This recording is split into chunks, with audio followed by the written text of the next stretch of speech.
Hello, we are live. Welcome everyone to today's webinar.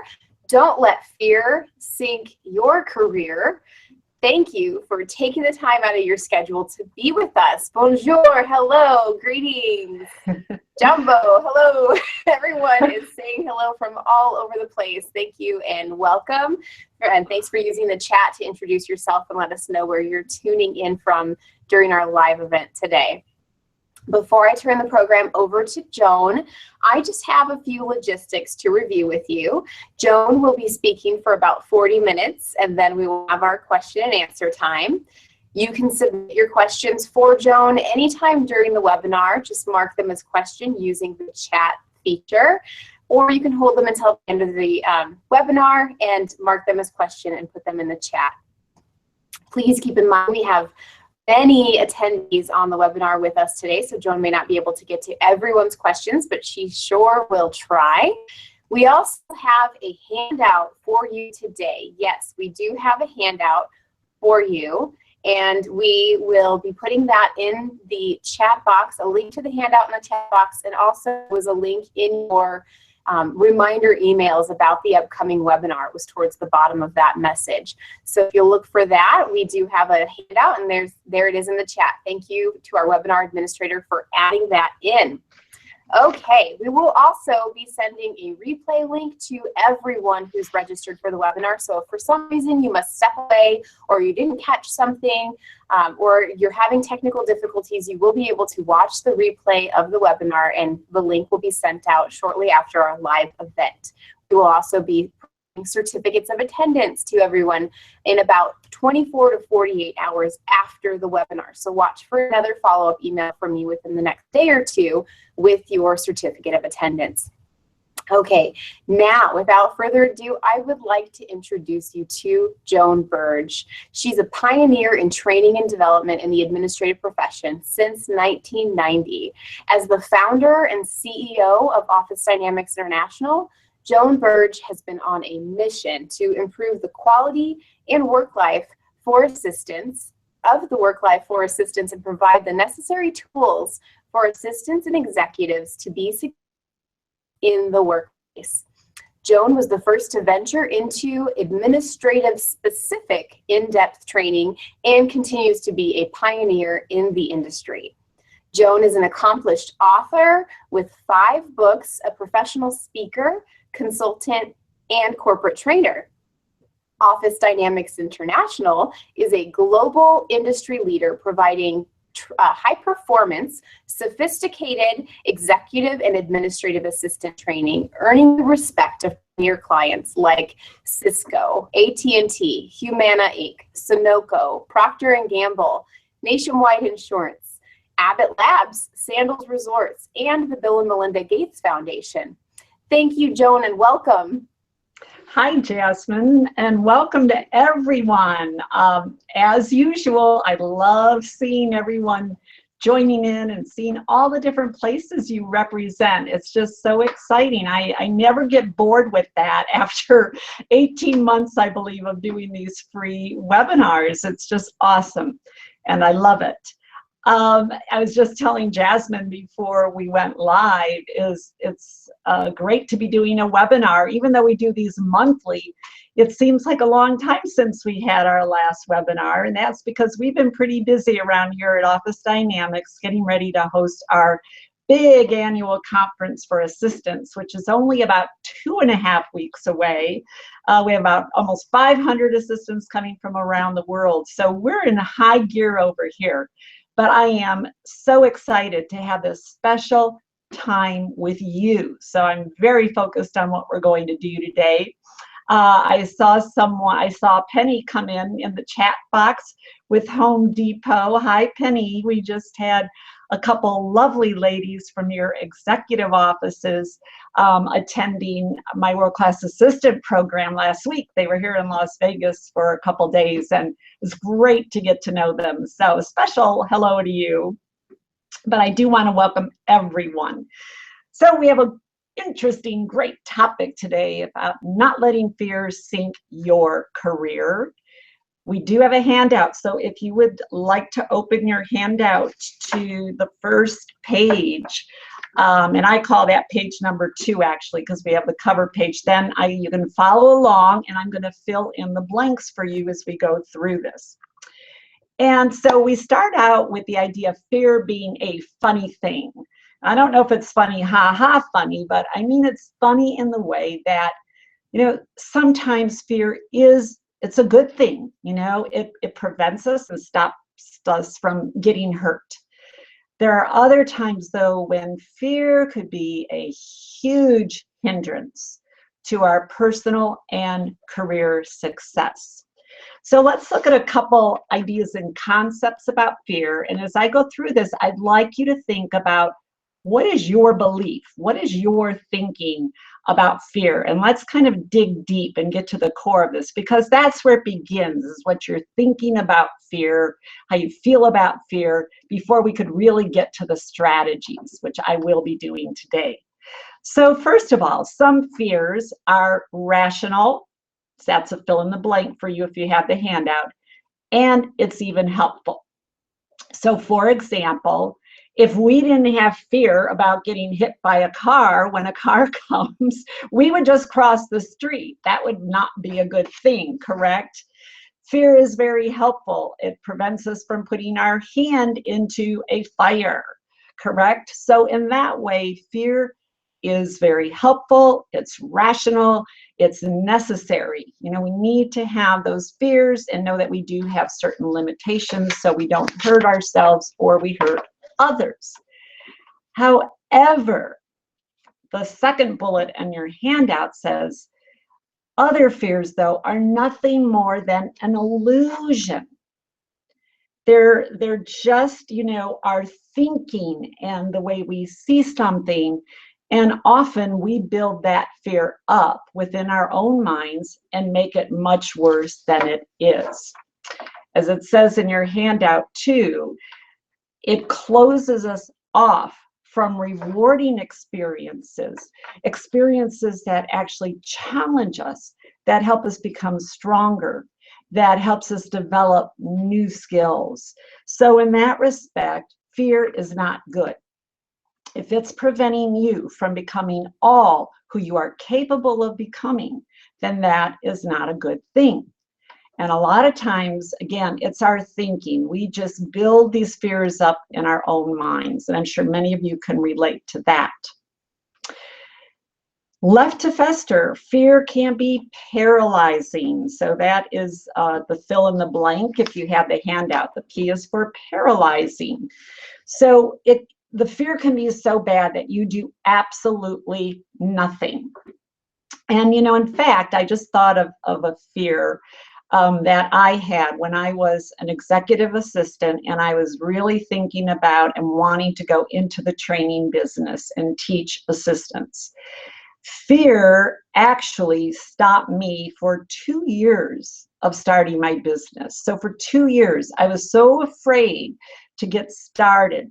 And within that, there were many, many fears, of course. Fear of rejection, fear of would anybody really spend money to train their assistants? I mean, those were realistic fears. But the problem is, it went on way too long. You know, now when I look back, I think, what did I wait for? Why did I, 2 years of my life, not going after that dream and doing something I wanted to do? And so it was the illusion and my thinking about fears that maybe weren't even really true. So again, I'd like you to think about yourself and maybe start thinking about what are some fears that you have right now that you're going through. And they don't have to be big. They could be little fears. As I said, it could paralyze you. Fear, I describe it, it could become like a monster. So in other words, you start out with this little fear maybe, and then as that event gets closer, or whatever it is that you're feeling fearful of as it gets closer, your fear becomes bigger and bigger and bigger. So I bet a great example we can all easily relate to is going to the doctor. So maybe you're just going to have a regular checkup and it's fine, and you think it's going to be fine. And then they say, I don't know, I see something here that shouldn't be here. So come back in 3 weeks. Okay. What do we do for those 3 weeks? We just obsess over what's wrong. What can that be? And then it gets bigger and bigger and bigger. And before you know it, it can just paralyze us to where we can't think about anything else or do anything else. Yet, having that fear and living with that fear for 3 weeks doesn't change a thing. It only makes us feel bad. It makes us feel scared. We don't enjoy our life. We don't live in the moment. We can't focus. Maybe we're not doing a good job. We're making mistakes at work. For what? So let's say then in 3 weeks you go to the doctor and everything's great and fine. And then you say to yourself, well, that was silly. Why did I worry about that for 3 whole weeks? Right? I'm sure you would experience that at some point in your life.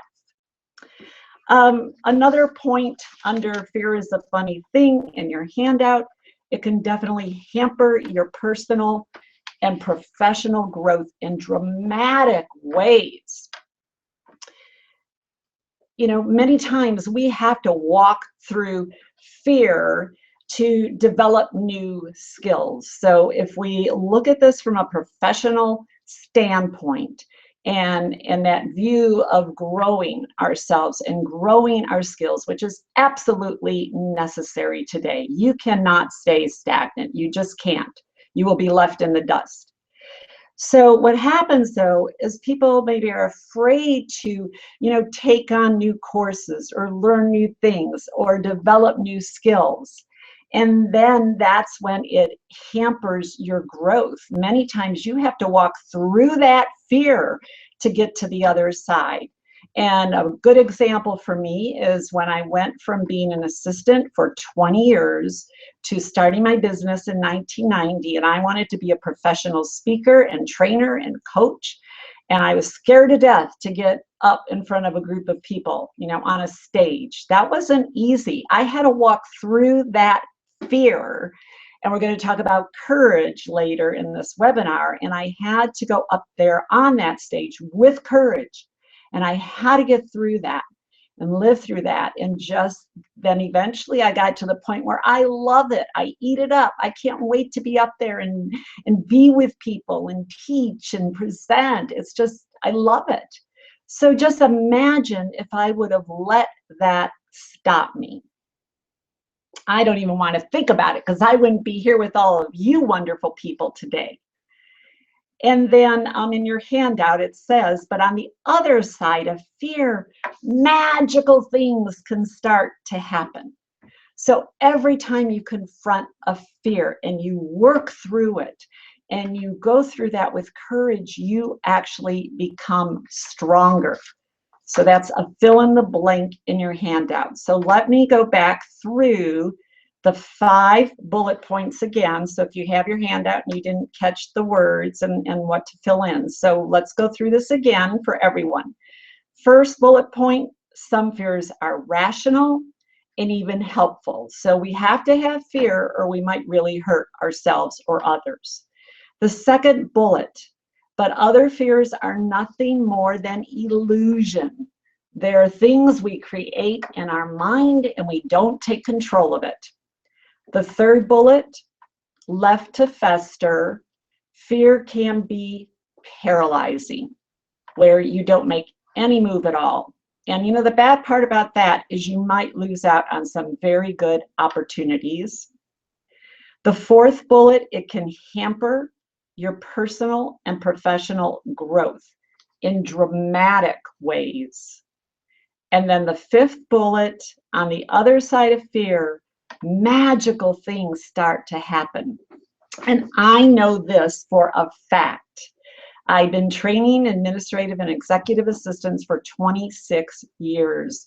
I do mostly live events. So for those of you who maybe don't know that, 95% of my work or 90% of my work is I'm live in the classroom with assistants. And so they will have fears such as maybe leading a group. So we're set up in groups and we have team leaders, and some assistants will say, I don't really want to be the leader of the group. Other assistants, they're afraid to present, their answers or present in front of the classroom.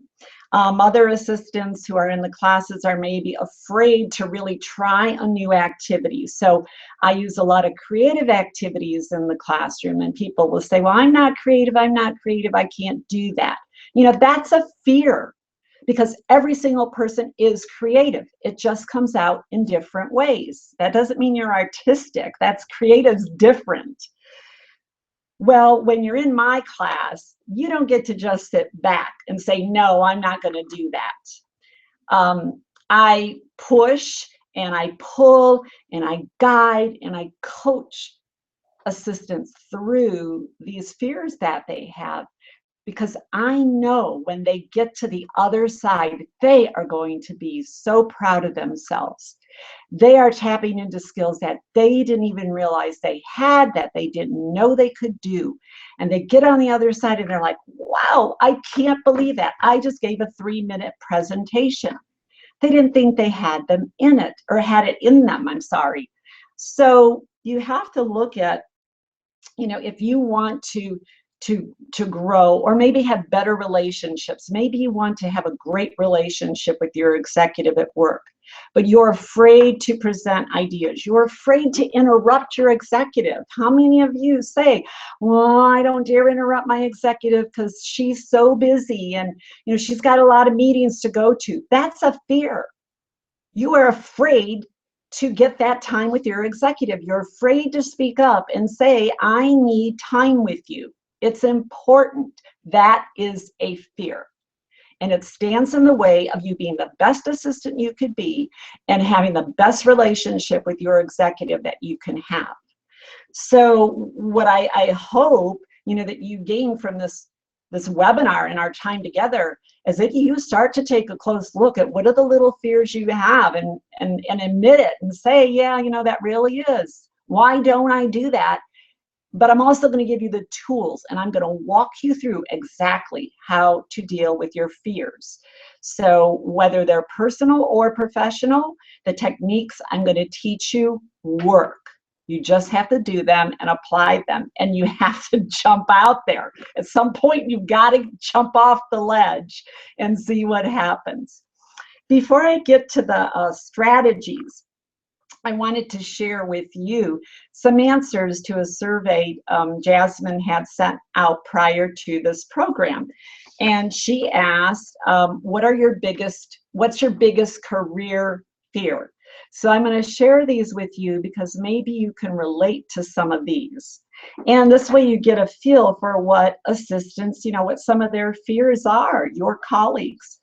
So the first one idea was being so high up the ladder that when my boss retires, I won't have a job because the next executive will bring their own assistant. Now that's a very real fear, but it is one that can be worked through. Another fear for an assistant, not readily able to learn something new. So how many of you feel that way? Or like me, maybe as you get older, you're afraid, maybe I'm not really going to be able to grasp that.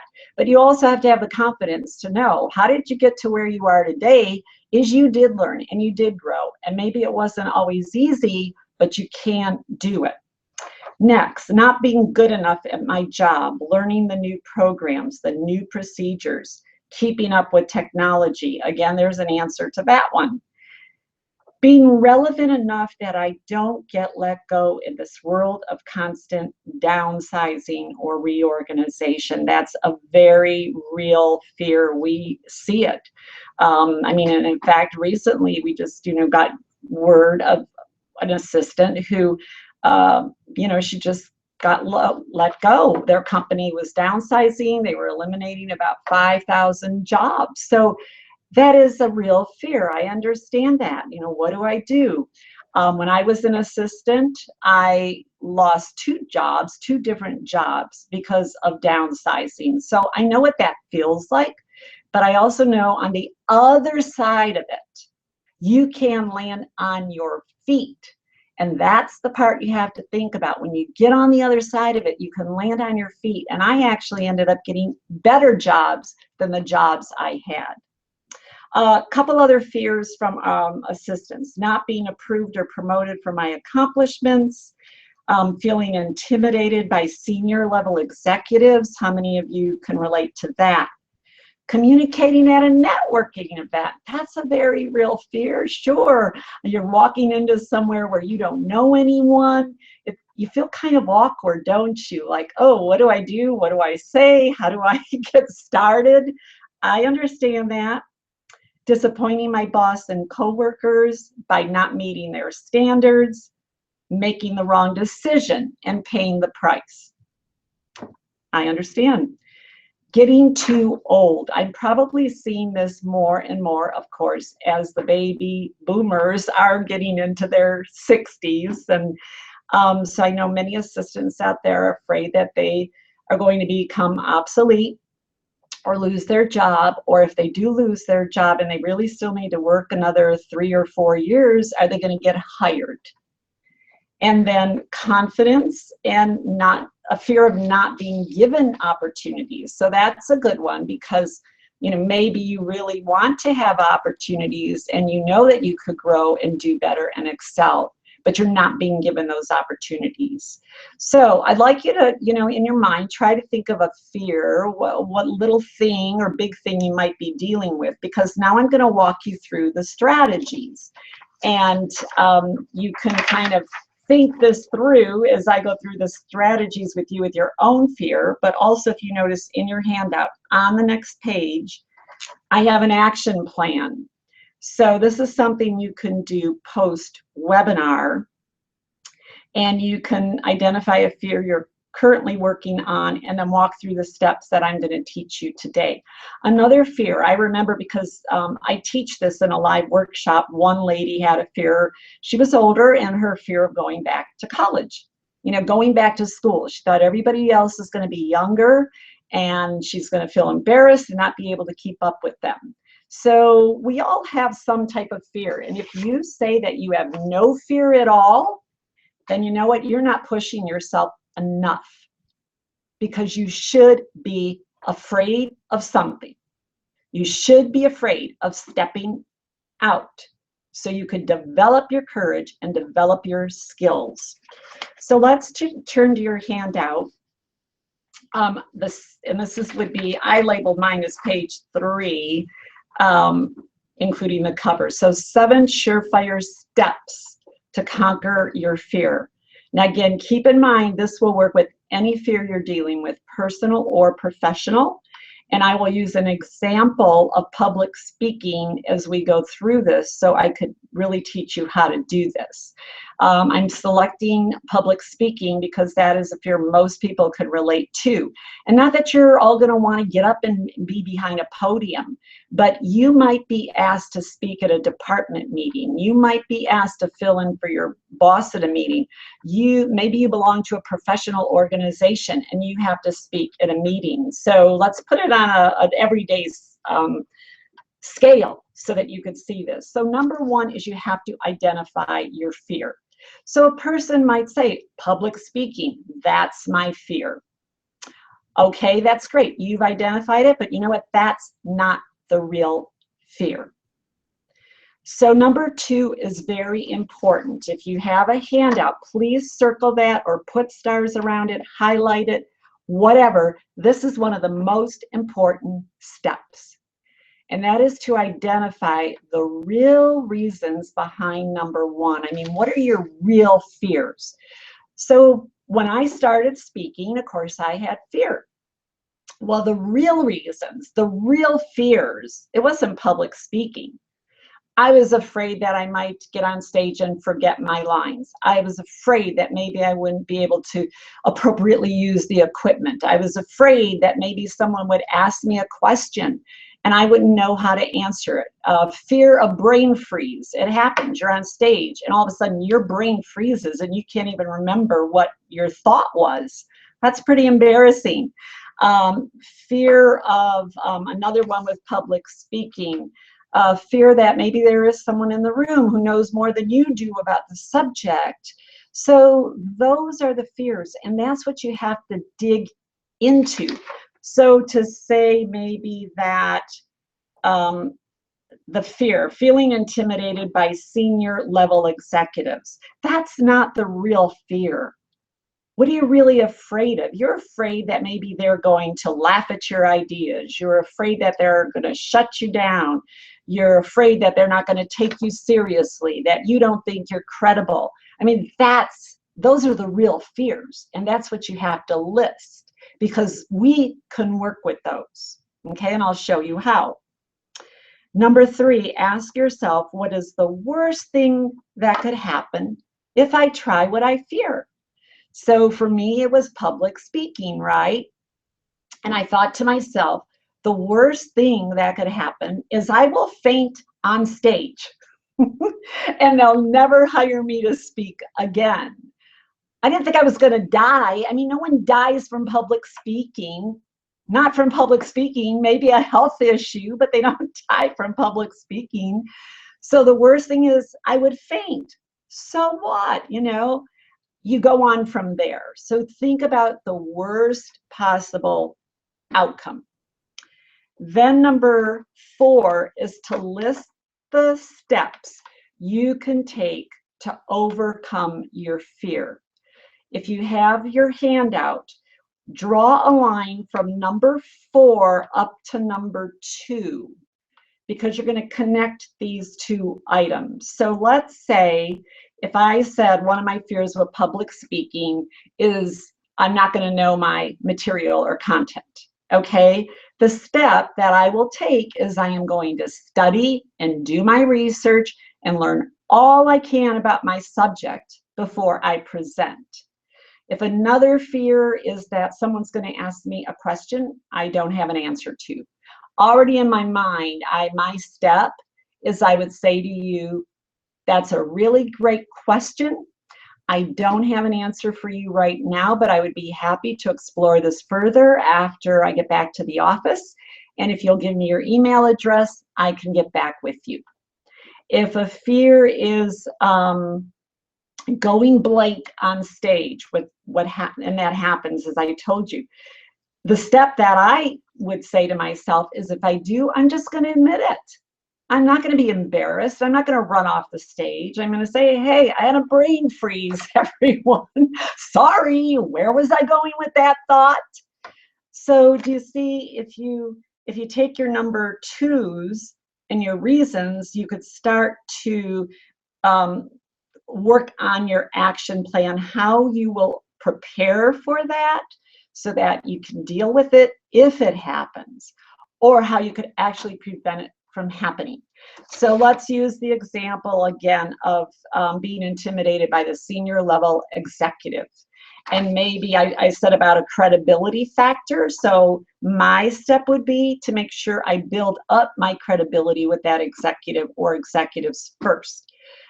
In terms of being professional, presenting good ideas is how you build my credibility, being seen as a person of action, creative problem solvers. So that's how I would build my credibility, so that I would be respected by those senior level executives. I would talk with a confident tone.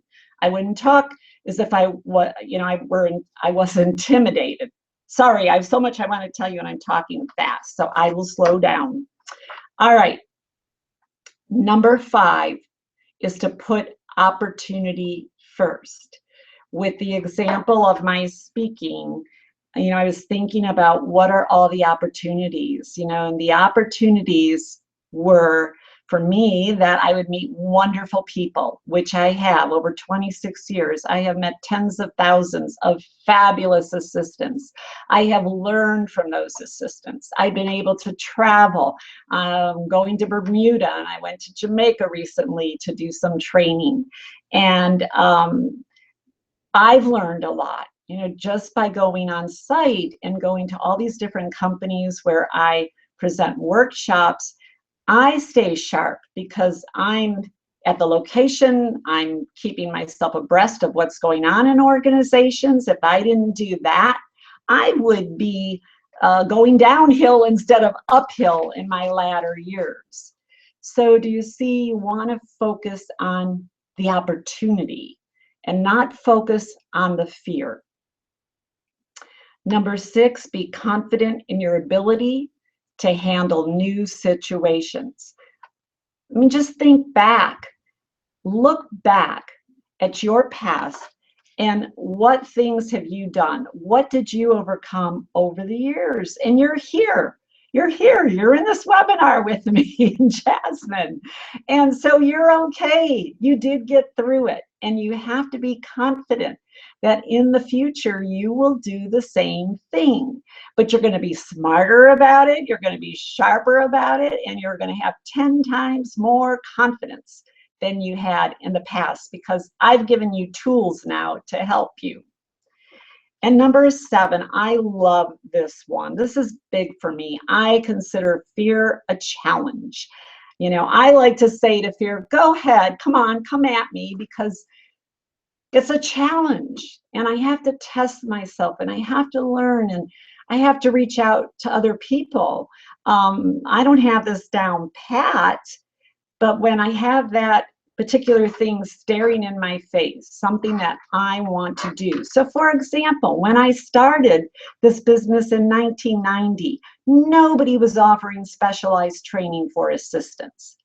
There was training, and they were training companies, but they were offering training to everyone. So I had a big fear of, what if no one will invest in this? What if assistants won't show up? What if executives won't pay?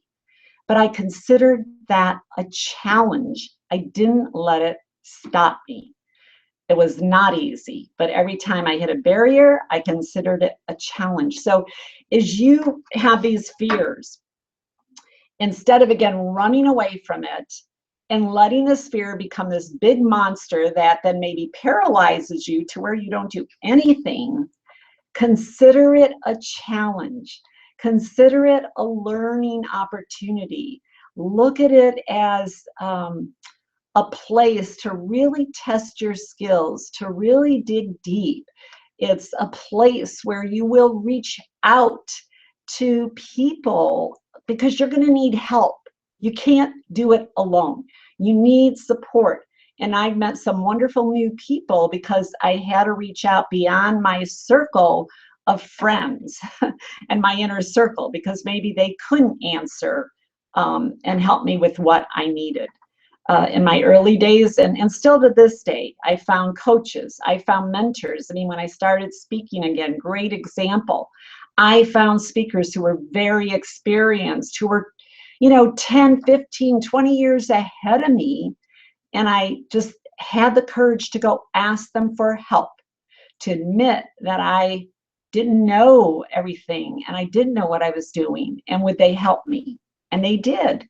And so, part 2 of dealing with your fear is admitting it to others, to let other people know that you have these fears so that they could help you accomplish your goals. At the bottom of this page, or in your handout, as I said, there's an action plan for you. So take some time, over the next week while this is fresh in your mind. Pick a fear, personal or professional. It doesn't matter. I just want you to practice going through these steps.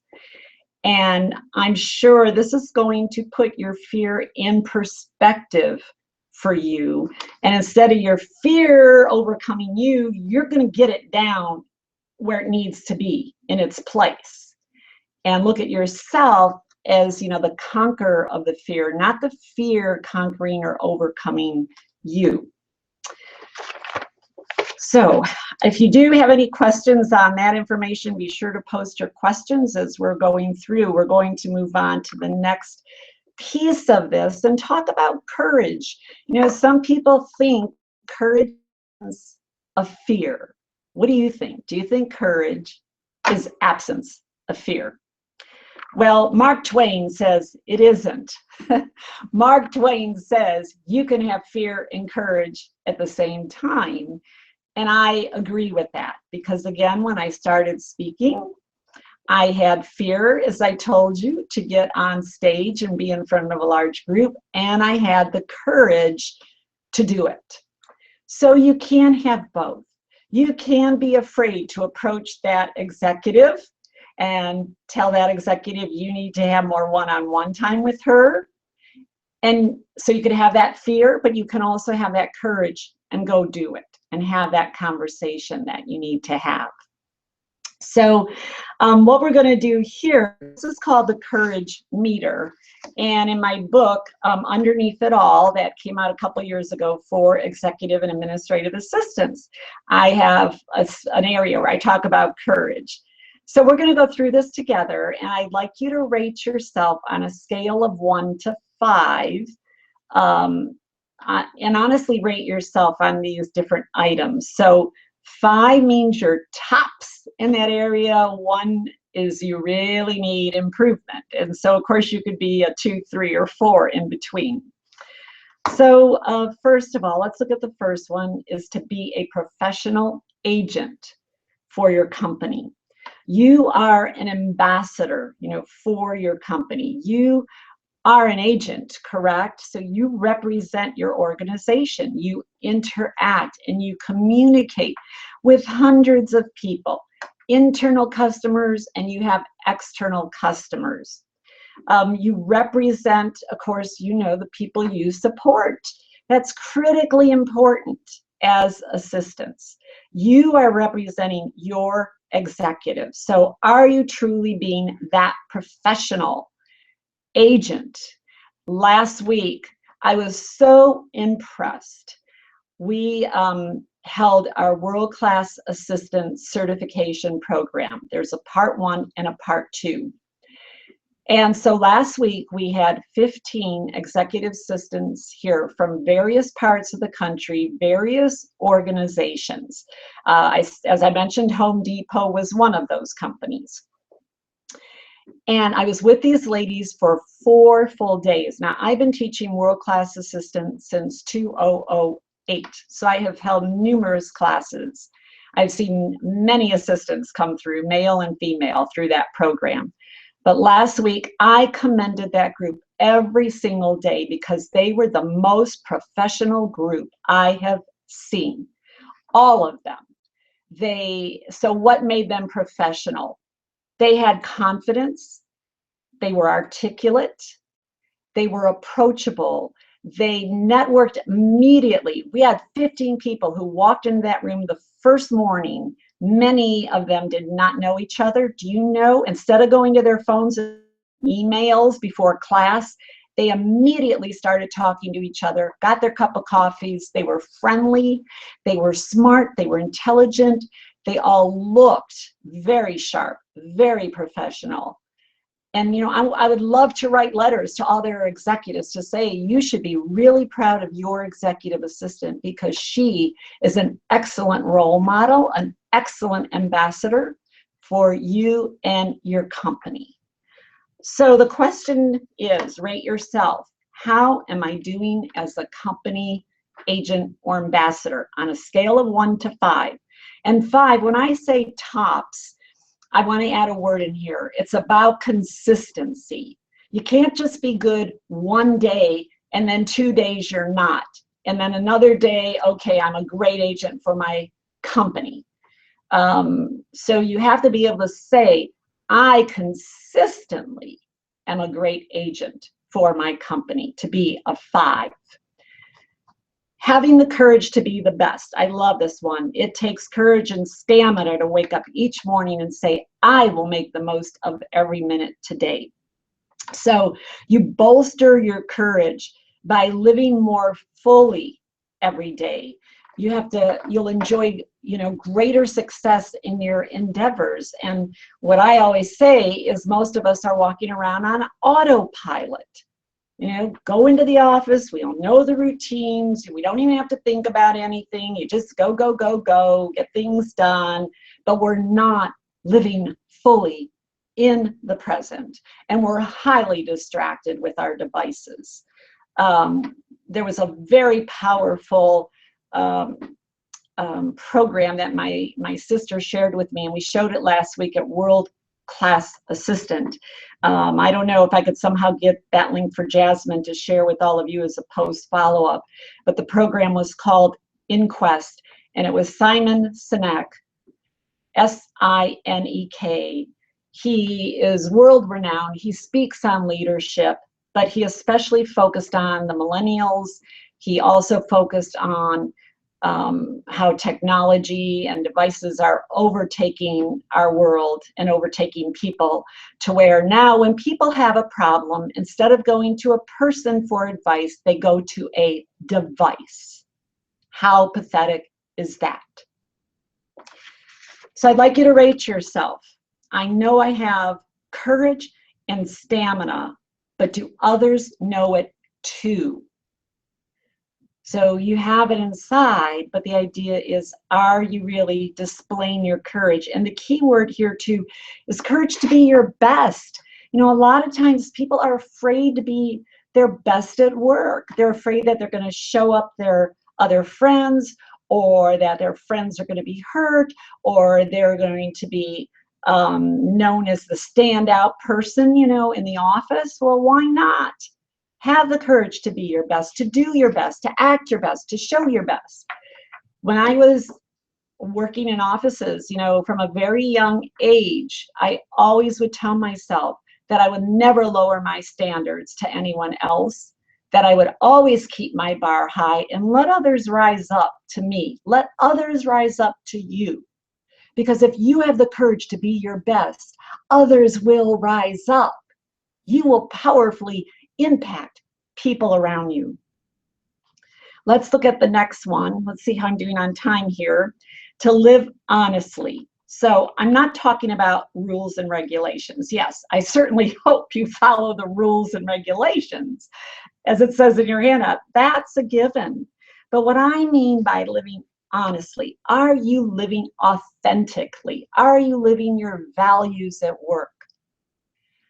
So if you value personal time, if you value time with your family or time to yourself to work out, but you're connected after hours to work, then that you're going against your values. So if you value honesty, are you ever thrown into a situation as an assistant where your boss is asking you to not be honest? We talk about this in my what is it, the Star Achievement Series program. We talk about our values.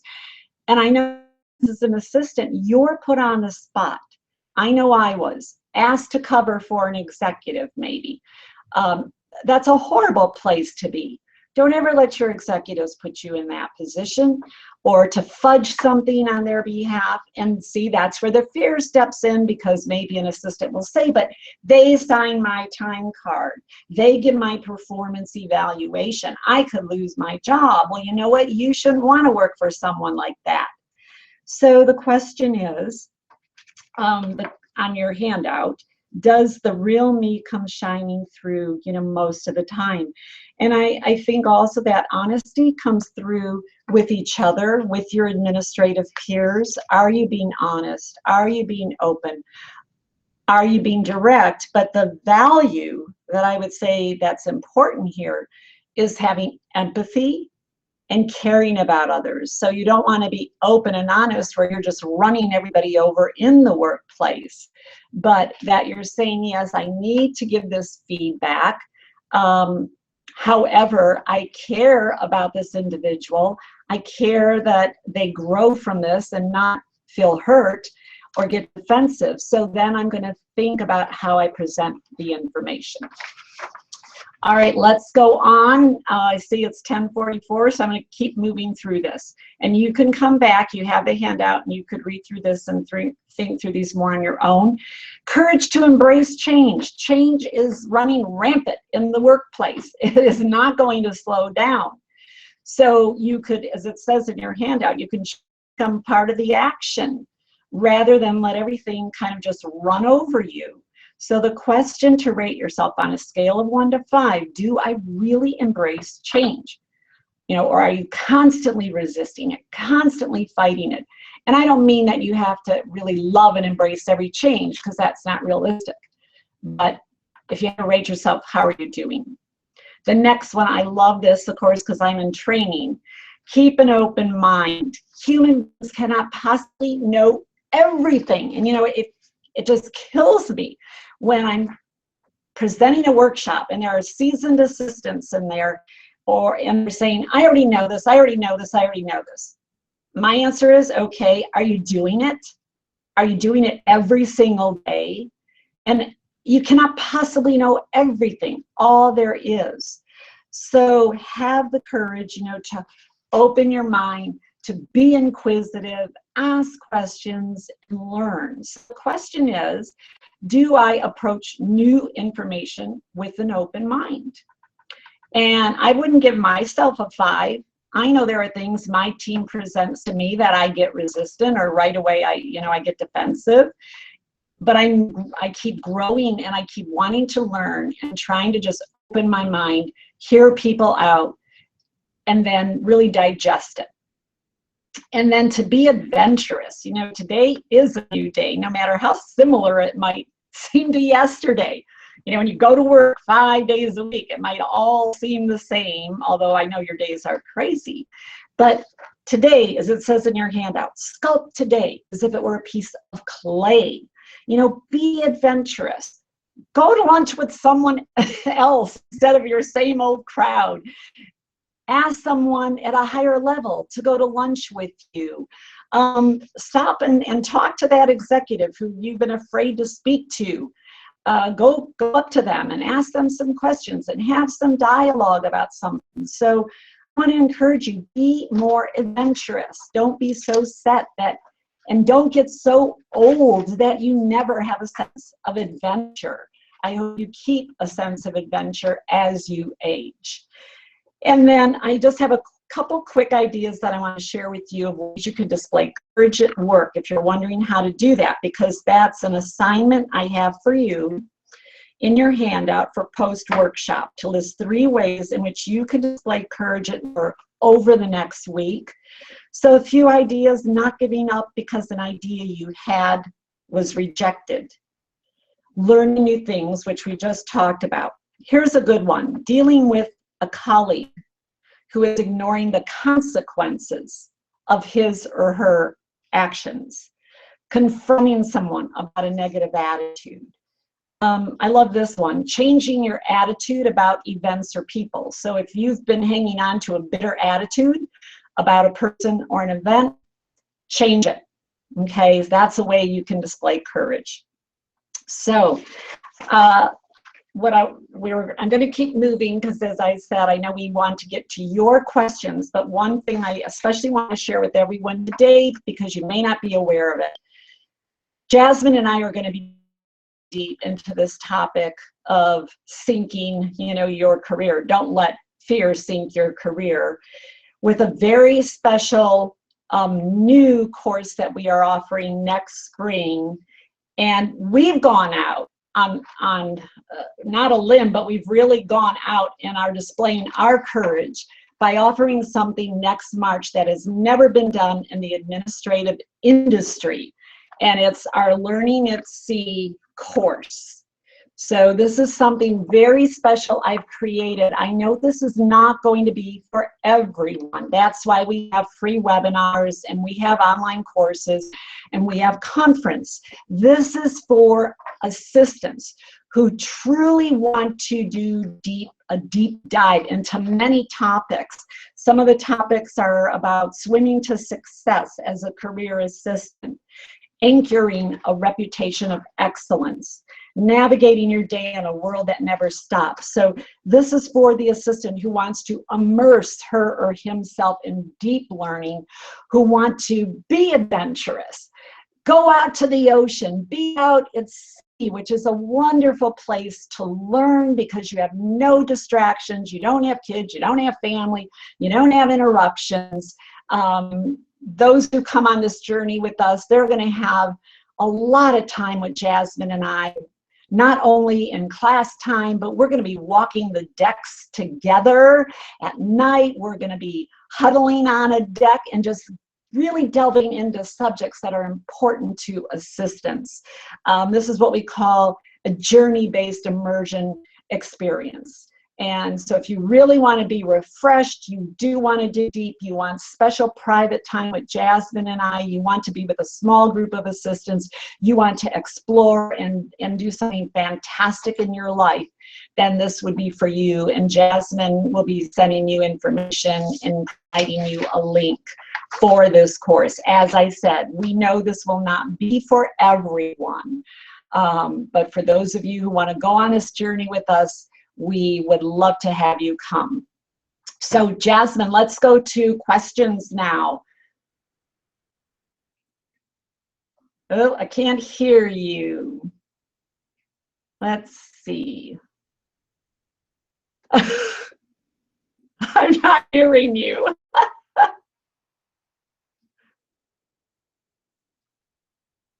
Do I have you on? All right, this is the first time this has happened. Questions. I may have to scroll through myself. I can go back through the chat. All right, let's go way back. Questions.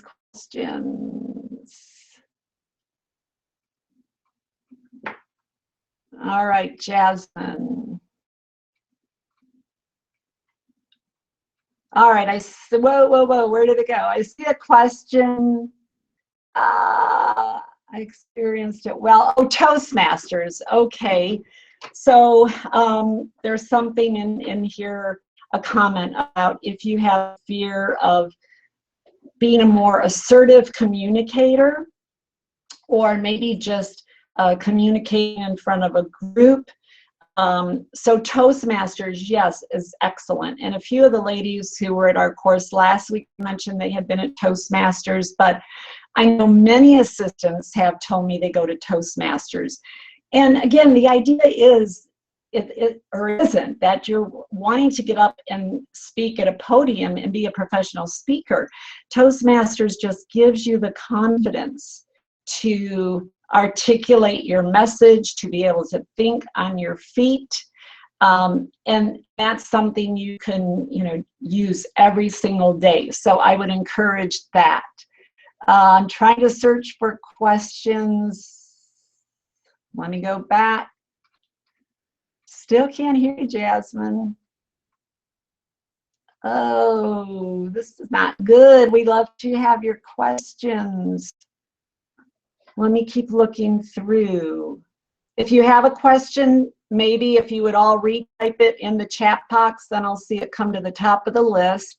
And also make sure you select questions, so I'll see a big icon come up, and then I know I can sort through it quickly and find out what your questions are. We got that one already. So QA, type it in so I can look for that.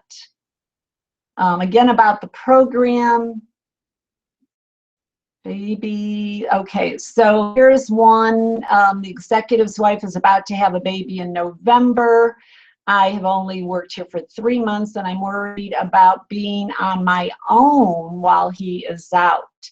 Yes, I do, and I wish we could hear Jasmine. Maybe Jasmine could type some answers in the chat box, because actually when Jasmine started with me almost 10 years ago, she had come in at a time when I had just had major surgery. I had an abdominal hysterectomy, and I could not be in the office. So here was Jasmine to a new city, new company.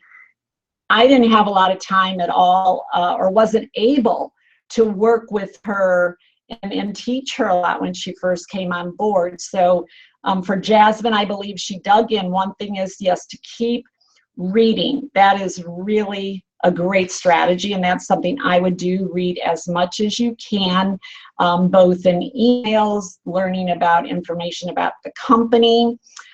Prior to that baby being born, is I would sit with your executive, let your executive know your thoughts, and that you want to learn as much as you can prior to him being out of the office. So have that conversation with your executive, and especially ask your executive to share with you what are some of the most important things that you need to know while he is away, in terms of events that might be happening, people. So who are the people that are really important that you need to make sure you know who they are? So to get that big picture overview in terms of what is most important. I believe for Jasmine, I mean, she did ask me questions. You could also go to, maybe if your executive has some staff reports that they report to him, is to ask them, and you could go to them and ask them different questions. How does their work interact with your executive's work? So let's see. All right. I am recently new to working remotely with my VP. It's a new venture for us, both being in different states. What are your best practices that you have? So that, and this, and staying organized. So really, I would share with you a lot of what I tell people to do when they're even physically, but it is different virtually, and I know it works because there's a great assistant who lives here in Las Vegas. She works with Cisco, her executives in New York, and they have a fabulous strategic partnership. So what do you need to do? You need to really stay in regular communication with each other, and not only emailing. That's not really what I mean. So yes, you need to email each other and clarify and confirm, but I would have at least a weekly touch base where you are on the phone. It may take you a half hour, 45 minutes, it may take an hour. So maybe it's every Friday you agree to meet with each other to talk about what is on the horizon for the following week. And have your list ready, be very organized, whether you type that list up, however you want to do it. So you want to be able to go through it quickly. So your executive will want to continue to have those meetings with you. Request that your executive be organized and run through their top items that they want to run through with you. The other strategy that I would use is to, I love daily status updates. So at the end of each day, you might want to give your executive what I call a quick status update. It's just bullet points. What were the key events that happened that particular day that he should be aware of, or at least kept up to date on? So if something is mid-status, let's say a project, you would still update your executive on the mid-status point. And by the way, for those of you that are still on, I'm willing to go an extra 5 minutes. So if you don't need to jump off and you want to stay, please do. But I will try to wrap this up quickly for you. Do the daily status updates, very important. Do the at least weekly touch base. If you do it 2 times a week, that's even better. Let's see, suggestions for healing a work relationship with an executive, not my boss, who simply doesn't like me and voices it around everywhere. Well, I'm really sorry to hear that, first of all. That's a very unfortunate situation. What I would do is I would continue to, be your best, be the good person you are. I would continue to be friendly with that individual, no matter what they do or what they say. I refer to these people the Bertha bullies of the office workplace. And so I would continue to say hello. The other thing, though, if this person is voicing this and other people are hearing this, I would have a conversation with that individual, even if he is an executive, and especially if he is an executive, because there's no way he should be getting away with that. And that conversation needs to be that you let that person know that it's unacceptable to you, that yes, I understand that maybe there's something that happened, between us, that you're not portraying me in the light I would like you to portray me in. It is unacceptable, though, for you to around others. And that's where it takes the courage. That's where we have to get over our fears when something isn't right. So those are the 2 things. Continue to be nice And you may have to have that one-on-one conversation and let that executive know this is just not a... Another question, let's see, what was your strategy to conquer your own fears? They actually were a lot of the tips I just walked you through. So my strategies were to identify my exact fear. What were the underlying fears that I had under the big name fear? And then for each of those, I wrote an action. So again, if my fear is lack of knowledge, then I'm going to study and I'm going to learn and I'm going to read everything I possibly can about that particular subject. If I'm afraid that I'm not going to be knowledgeable in terms of just talking with other executives, I read USA Today almost every day. And maybe not just with executives, that could be with anyone who I interact with, that if I'm not aware of what's happening in the world, you know, that can be embarrassing or intimidating. So like I said, line up all your fears, and for each one, write the action you can take to help prevent that from happening, or if it should happen, you'll know what to do with it. And then a lot of times, you know, I had to close my eyes and jump in. I just had to, like I said, go through it. Experience it. As I said, our fears are a lot of times illusions that we just build up in our mind, and most things don't turn out as bad as we think they're going to, and a lot of times we can have a very pleasant surprise. And I also use, to be honest, calming techniques. When I feel fear, which I still have fears today, I have different kinds of fears. I sit and I do some deep breathing. I love to listen to like spa music, very calming music, relaxing music.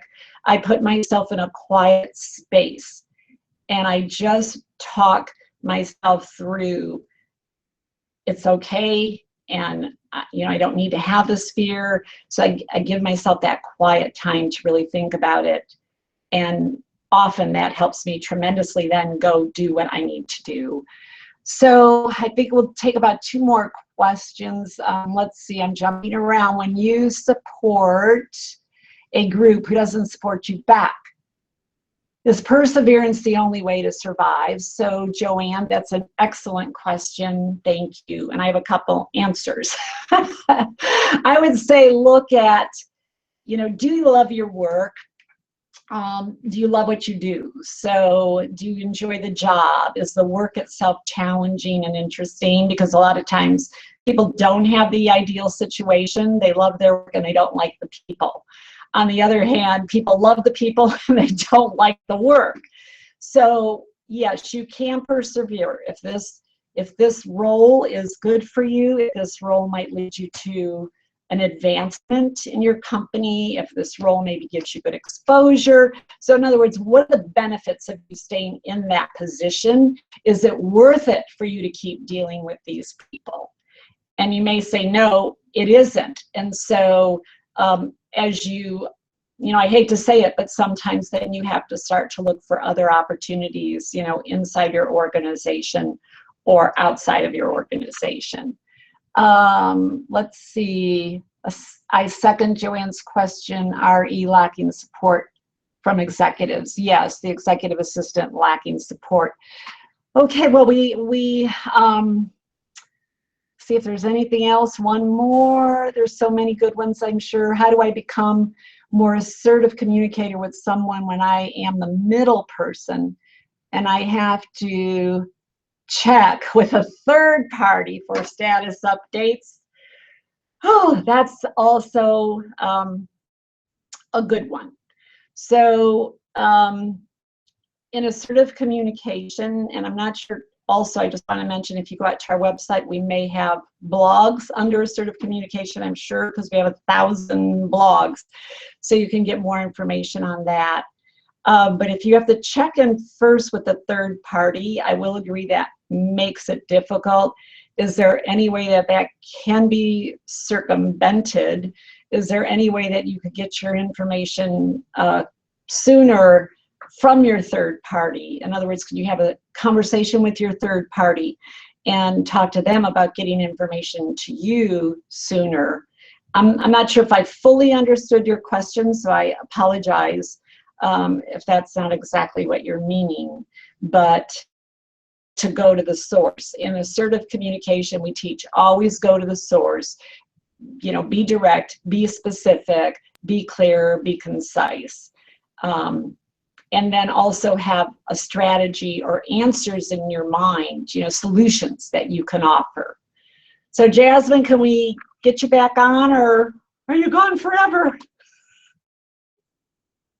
For today. There, I hear you now. Oh, excellent. Well, thank you everyone for joining us today. I don't know what was going on with the sound there, but we had a really rich chat discussion. We will archive that and share it with you. We always post a link to the webinars along with the handout chat and any other additional links on our blog. So if you loved this and you want to share with your peers, watch for that to be coming as well. Lots of questions coming in now. Yes, we may have to just look over the archive and see if we can answer those for the blog as well, Joan. That's true. Or maybe we'll have to do a part 2. We've done that before with some of our webinars, that there was so much interest that we just randomly threw in another day and had a part 2 to the conversation. So we'll keep you posted. Excellent. Well, thank you all for hanging in there today and for staying on with us just a little longer to get answers to more of your questions. We'll be back in October for another wonderful free webinar, and you can watch for more information at officedynamics.com/webinars for that announcement. And we'll see you soon. Thank you, everyone. Bye. Have a great day.